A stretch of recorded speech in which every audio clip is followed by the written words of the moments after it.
The arrival of the broken. The silence of space shattered as 27 ships tumbled out of a collapsing jump gate near Neptune's orbit. They came like wounded birds falling from the sky, their hulls scarred with plasma burns and impact craters. Inside those dying vessels, the last free members of the Kethari species held their breath and waited to see if they had finally found sanctuary or merely delayed their extinction by another few days. Admiral Sarah. Chen stood on the bridge of the ESS Guardian, Earth's newest patrol vessel, watching the sensor data stream across her displays. She had been monitoring the outer system for 3 months without incident. Now in the span of seconds, her quiet watch had transformed into first contact with an alien refugee fleet. "Admiral, they're broadcasting on multiple frequencies," Lieutenant Torres reported from the communication station. "It's badly degraded, but I'm picking up what sounds like a distress signal in several languages. One of them appears to be badly accented English." Chen moved closer to the main view screen where the alien ships hung against the starfield like broken ornaments. Their design was unlike anything in Earth's databases. Smooth organic curves mixed with crystalline structures that caught and reflected light in unusual patterns. Beautiful even in their damaged state. "Open a channel," Chen ordered. "Let's hear what they have to say." The view screen flickered and resolved into the image of a being that made Chen's breath catch. The Kethari ambassador was humanoid in basic shape, but covered in iridescent scales that shifted from blue to green as she moved. Her eyes were large and golden, with vertical pupils that dilated as she stared at the camera. When she spoke, her voice carried exhaustion that transcended species. "I am Ambassador Thren of the Kethari Republic, or what remains of it," she began, her English careful but clear. "We mean no harm to your world or your people. We are survivors, nothing more. For 5 cycles we have run from the Hegemony Collective. They destroyed our homeworld when we refused to surrender our freedom. They hunted us across 12 systems. We have lost everything except these few ships and the 20,000 souls aboard them." Thren paused, and Chen could see her struggling to maintain composure. The scales on her face had dulled to a muddy brown color that Chen somehow understood meant deep distress.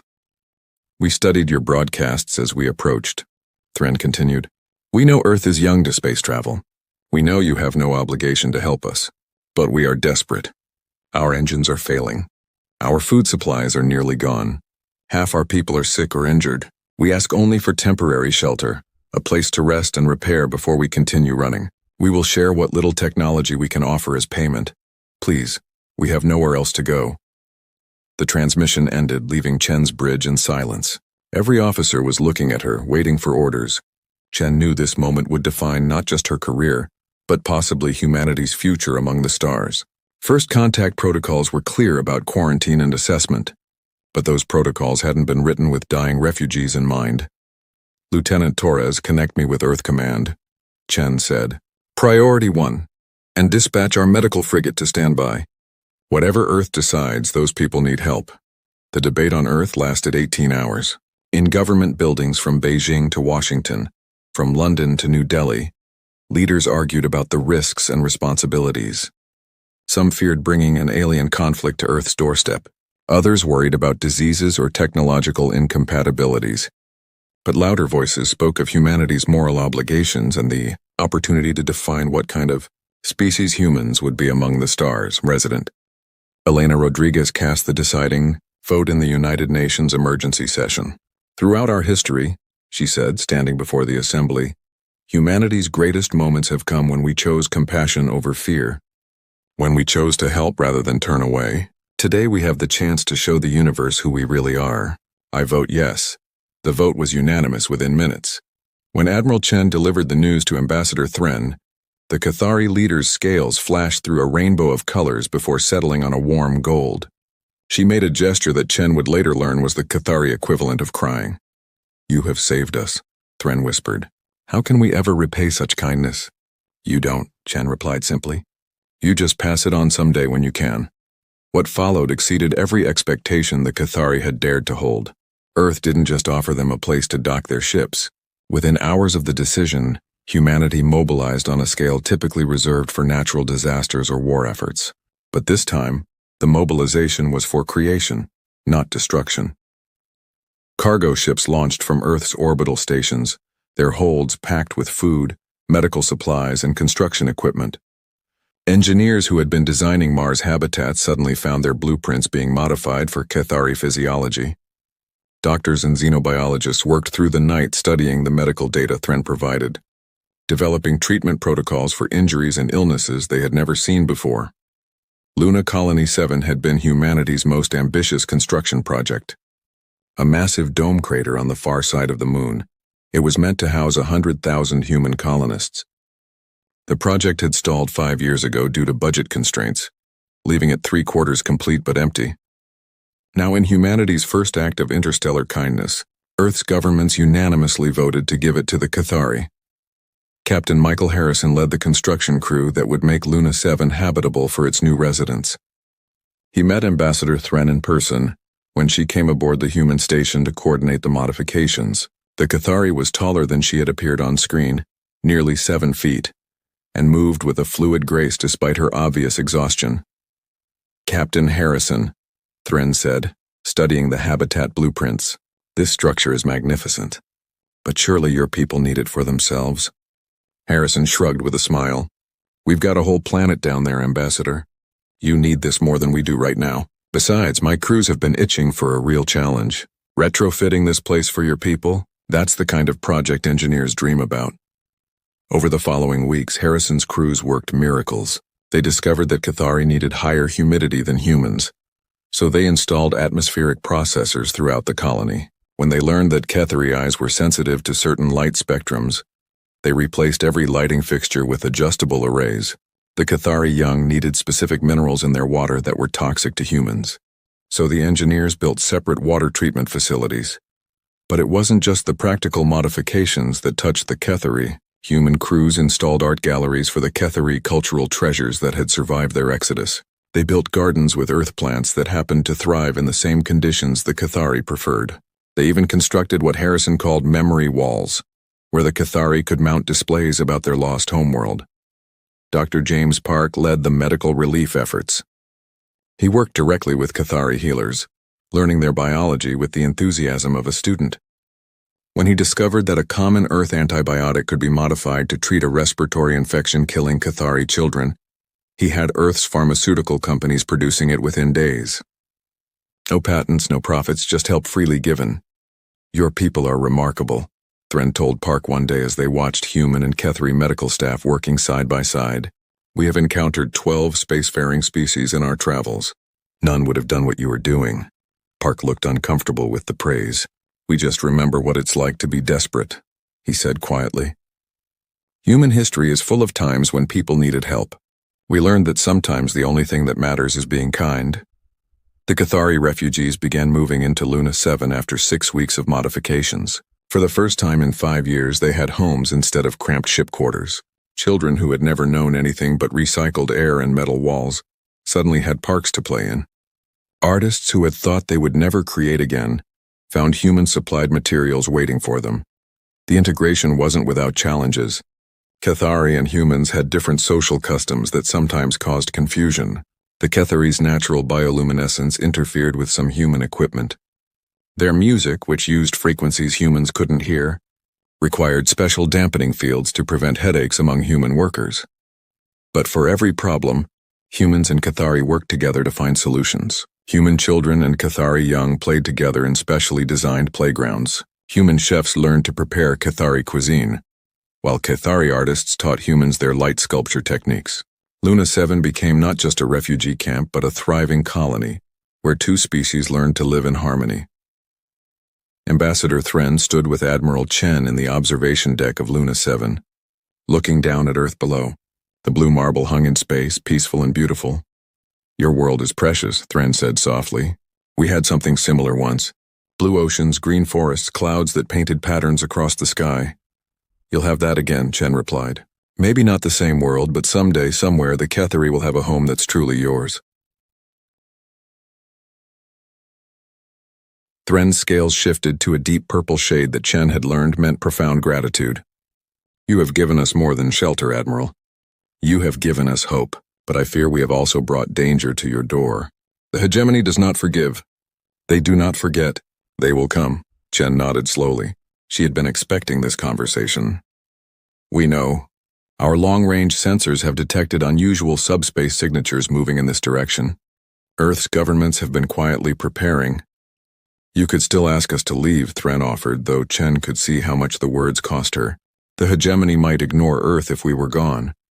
Ambassador, Chen said firmly, when humanity accepts someone as a guest, we take that seriously. You're under our protection now, and if someone wants to hurt you, they'll have to go through us first. The storm that followed. 3 months passed in relative peace.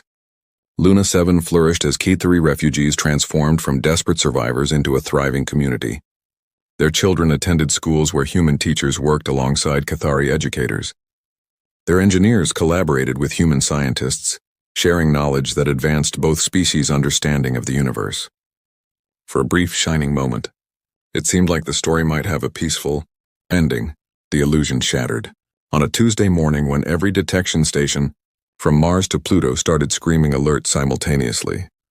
Admiral Chen was in a meeting with President Rodriguez and the Earth Defense Council when the news came through. 47 ships had just emerged from hyperspace at the edge of the solar system. They weren't hiding. They wanted to be seen. The Hegemony Collective had arrived. The lead ship was a monster of engineering, a triangular wedge of black metal that scanner readings suggested was over 3 kilometers long. The other vessels arranged themselves in perfect formation around it, each one bristling with weapons that Earth scientists could barely comprehend. Admiral Chen, the transmission began before anyone on Earth had even tried to make contact. The being on the screen was nothing like the Cathari. Where Thren's people were graceful and luminous, the Hegemony commander was all harsh angles and mechanical augmentation. Half its face was replaced with cybernetic implants that glowed a sickly red. I am Executor Voss of the Hegemony Collective, it said in perfect English, having apparently monitored Earth's communications. You are harboring fugitives from Hegemony justice. The Cathari are rebels who refused the unity we offered. They destroyed Hegemony property and killed Hegemony citizens in their selfish bid for independence. Return them to us immediately, and Earth will be spared any consequences for your ignorance of their crimes. Chen stood straighter, knowing this moment was being broadcast to every major Earth government. Executor Voss, I am Admiral Sarah Chen of Earth Defense Command. The Cathari have requested and been granted asylum on humanitarian grounds. They are under Earth's protection. The cybernetic parts of Voss's face rearranged into what might have been surprise. You are a level 2 civilization at best. You have 43 military vessels in your entire system. We have brought 47. Each one capable of destroying your primitive ships without effort. You would risk your entire species for strangers? Yes, Chen said simply. The single word seemed to break something in Voss's understanding. The executor leaned forward, its organic eye narrowing. You have 12 hours to reconsider. After that, we will take the Cathari by force. Any Earth vessel that interferes will be destroyed. The transmission cut off, leaving Earth's leadership in tense silence. Well, President Rodriguez said after a moment, I guess we have 12 hours to figure out how David beats Goliath in space. What followed was the most intensive military preparation in human history. But it wasn't just Earth's military that responded. The entire planet seemed to collectively decide that these alien bullies had picked the wrong fight. Every shipyard from Earth to Mars went into overdrive. Civilian vessels were hastily retrofitted with weapons. Mining ships from the asteroid belt armed themselves with mass drivers originally meant for moving asteroids. Even the science vessel studying Jupiter's moon strapped on experimental plasma cannons that the physicists swore would probably work. But the real surprise came from Earth's creative problem solvers. A teenager in Tokyo suggested using Earth's satellite network as a massive sensor array to track hegemony ship movements. Engineers in Germany proposed turning obsolete nuclear weapons into mines that could be deployed in space. A grandmother in Mumbai who had been a military strategist provided tactics that hadn't been used since Earth's naval battles, but might work in 3 dimensions. Captain Harrison, the engineer who had helped build Luna 7, had his own idea. Admiral, the hegemony ships are all about straight lines and predictable formations. But space isn't an ocean. It's 3-dimensional. What if we don't fight them head-on? Meanwhile, on Luna 7, the Cathari watched humanity's preparation with a mixture of awe and horror. Ambassador Thren met with Chen via secure communication. Admiral, please, we cannot let you sacrifice your people for us. We will surrender ourselves. With respect, Ambassador, that's not your call anymore, Chen replied. This isn't just about the Cathari now. The hegemony thinks they can threaten Earth into submission. If we give in now, what happens the next time they want something? Besides, our xenosociologists have studied your records about the hegemony. We know what they do to rebels. We're not letting that happen. Thren's scales flickered through multiple colors. You barely know us. Why would you risk so much? Chen smiled grimly. Because that's what humans do. We're stubborn like that. Now your people know hegemony tactics better than we do. Want to help us plan a surprise? The 12 hours passed quickly. When Executor Voss contacted Earth again, he expected surrender. Instead, he got Admiral Chen in full military dress uniform, flanked by representatives from every Earth nation. Executor Voss, Chen began formally. Earth has made its decision. The Cathari are under our protection. You are ordered to leave the Sol system immediately. This is your only warning. Voss's cybernetic eye flared brighter. You choose extinction for pride? So be it. The hegemony fleet began its advance, moving in perfect formation toward Earth. They expected Earth ships to meet them in open space where superior hegemony technology would make the battle a slaughter. Earth's forces didn't come. Instead, as the hegemony fleet passed Mars's orbit, hundreds of small objects launched from the red planet's surface. They weren't ships. They were mining drones, retrofitted with engines and loaded with nuclear warheads. Too small for hegemony weapons to target effectively. They swarmed toward the enemy fleet like angry hornets. The hegemony responded with contempt, their point defense system swatting dozens of drones from space. But for every 10 they destroyed, one got through.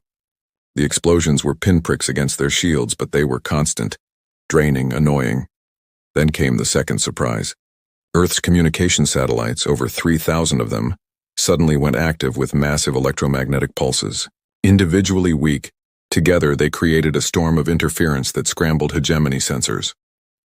In the confusion, Earth's actual fleet emerged from behind Luna, where they had been hiding in the moon's sensor shadow.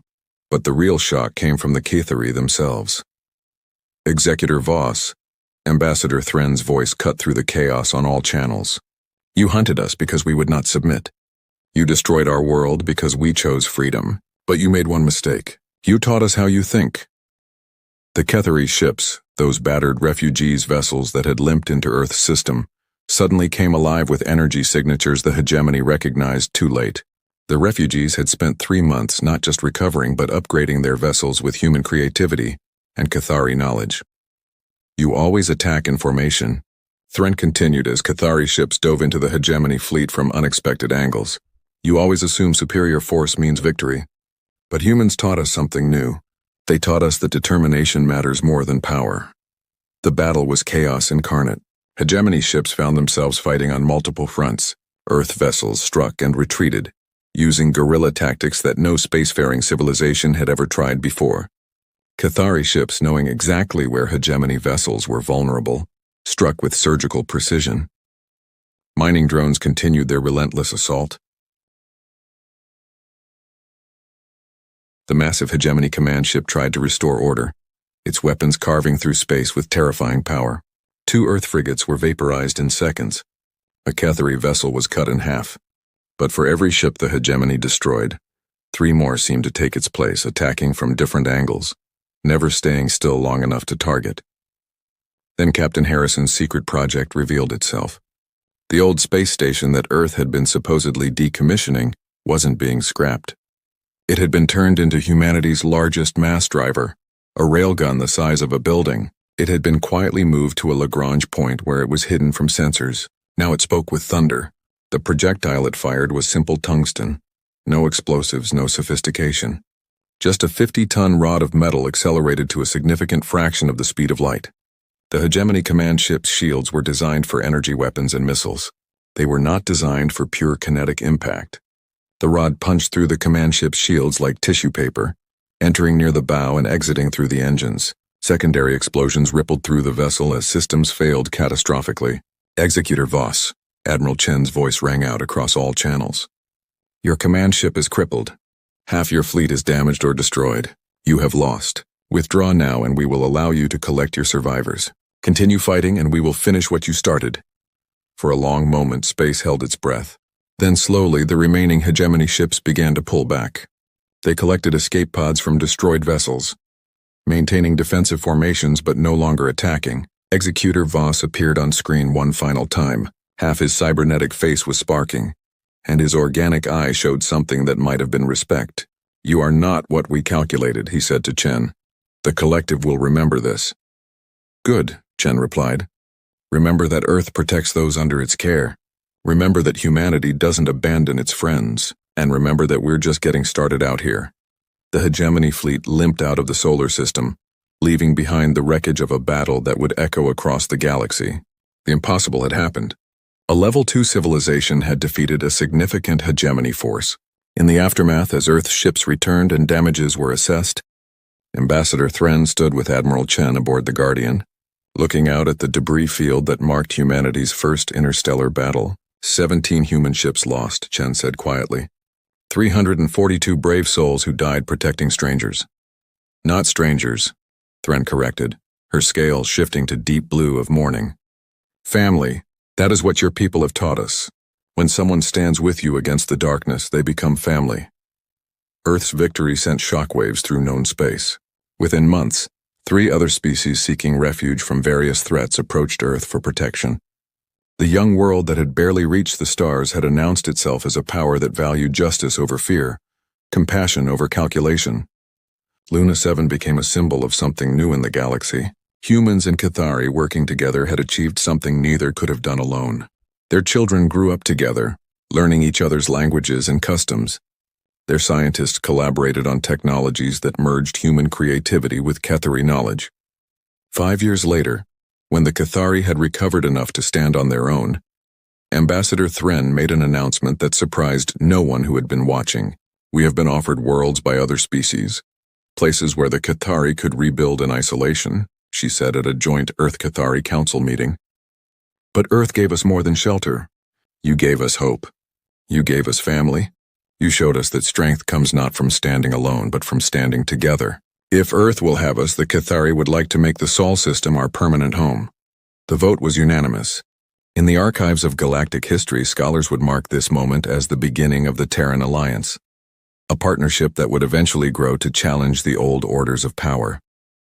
But for the humans and Cathari celebrating in Luna 7 that night, it was simpler than that. They were home. They were family. And they were ready to face whatever the universe threw at them next, together. As Admiral Chen wrote in her personal log that night, "Today, humanity learned something important. We're not alone in the universe. More importantly, we don't have to be. When we asked the stars for neighbors, they sent us the Cathari. When the Cathari asked for shelter, we gave them family. And when the universe tried to tear us apart, we stood together and said, no, this is just the beginning." Outside her window, Earth turned in its ancient rotation, unaware that it had become something new. A beacon of hope in a galaxy that had forgotten what hope looked like. The stars that had once seemed cold and distant now felt full of possibilities. Humanity had answered the call, and the universe would never be the same.